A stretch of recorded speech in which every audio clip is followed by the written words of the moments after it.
Bitter Winter haber sitesinde 12 Haziran'da yayınlanan bir makalede Çin'in Uygur Türk'ü kadınları suçsuz yere cezalandırması güçlü dille eleştirildi.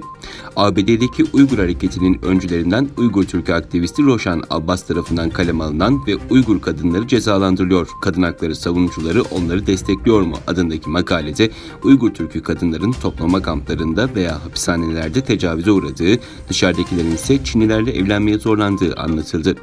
Batılı kadın hakları savunucularının Uygur kadınları görmezden gelmesine tepki gösterilen makalede Çin Komünist Partisi'nin Doğu Türkistan'daki toplama kamplarına tutsak ettiği Uygur kadınlarını çeşitli kimyasallarla doğasını bozguna uğratarak kısırlaştırdığı, sözde istihdam adı altında Batılı ve Avrupalı markalarının da ortak olduğu Çinli fabrikalarda zorla çalıştırılarak köleleştirildiğine dikkat çekiliyorken, dünyadaki kadınların gerçekçi ve fedakar bir şekilde birleşmeleri gerektiğine, böylece Uygur kadınların haklarının korunabileceğine vurgu yapıldı.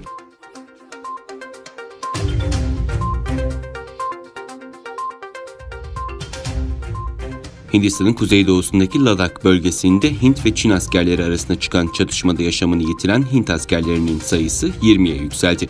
Reuters ajansının haberinde Ladak'taki Galwan Vadisi'nde gerilimin düşürülmeye çalışıldığı bir süreçte Hint ve Çin güçleri arasında dün gece şiddetli bir çarpışma meydana geldiği ve can kayıpları olduğu bildirildi. Hükümet kaynaklarına dayandırılan bilgiye göre çatışmada aralarında bir subayın da bulunduğu 20 Hint askeri hayatını kaybetti. Bu son 45 yılda iki ülke arasında yaşanan en şiddetli çatışma oldu. Çin tarafından 43'ün üzerinde askerin öldüğü veya ağır yaralandığı öne sürüldü. Çin hayatını kaybeden askerler olup olmadığına ilişkin henüz bir açıklama yapmadı. Çin Dışişleri Bakanlığı sözcüsü çatışmada ölen ya da yaralanan Çin askeri olup olmadığına ilişkin bilgi vermezken Hindistan askerlerinin iki taraf arasında varılan uzlaşmayı ciddi biçimde ihlal ettiğini, sınırı 2 kez yasa dışı biçimde geçtiğini ve Çin personeline provokatif saldırılar düzenlediğini belirterek bunun iki sınır gücü arasında ciddi fiziksel çatışmayla sonuçlandığını söylemişti.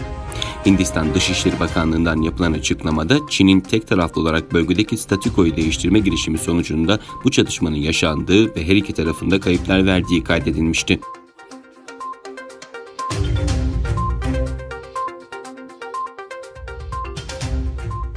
Çin'in başkenti Pekin'de Covid-19 vakalarının aniden artması üzerine ülke genelinde alarma geçilirken söz konusu vakaların virüsün daha bulaşıcı bir türü kaynaklı olabileceği belirtiliyor. Bir gıda pazarıyla bağlantılı 106 yeni vakanın tespit edilmesi üzerine kentin bazı bölgeleri karantinaya alındı.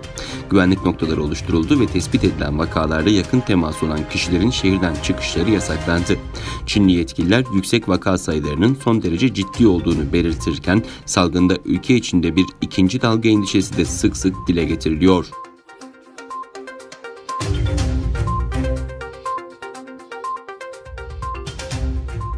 İngiltere, Çin'in hükümet karşıtı gruplarla mücadeleyi güçlendirmek için çıkarmak istediği Hong Kong Ulusal Güvenlik Yasası'nın Hong Kong'un özelliğini zedeleyeceği ve hak ve özgürlükleri tehdit edebileceği uyarısında bulundu.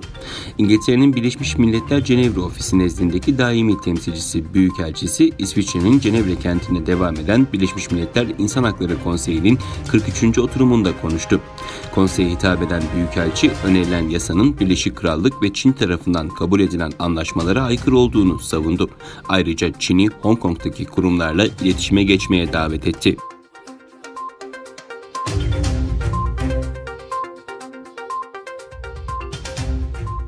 ABD'de Donald Trump yönetimi eski ABD Ulusal Güvenlik Danışmanı John Bolton'ın yeni kitabının yayınlanmaması için dava açtı.